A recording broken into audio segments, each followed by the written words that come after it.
Zároveň bych chtěl poděkovat našim partnerům, jestli můžu poprosit o loga. To jsou partneři projektu, kteří na tenhle ten projekt finančně přispívají a bez nich by se tahle akce vůbec nemohla konat. Takže zleva nahoře je to konzultační společnost Zaconver, která pomáhá e-shopům vítězit, vede prostě po té cestě za úspěchem. Pak je tady samozřejmě všem známá Asociace pro elektronickou komerci, Heureka, dneska nejúspěšnější nákupní rádce v Česku. Logio, to je společnost, která vyvíjí logistické systémy, predikce skladů, velmi zajímavá oblast.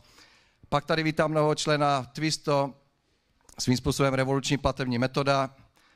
Každý z těch partnerů tady téměř má zástupce, takže o přestávce, pokud budete chtít, tak vám zástupce správného partnera najdem.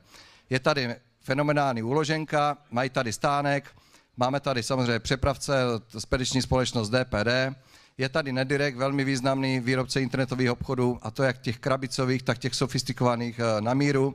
Je tady Programia, rovněž softwarová společnost, která se zabývá vývojem e-shopů.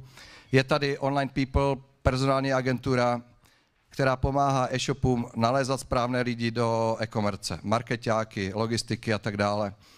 Pak je tady Pria, to je velmi dobrá firma, která se specializuje na sociální sítě. Má za sebou krásné reference nejzvučnějších jmen.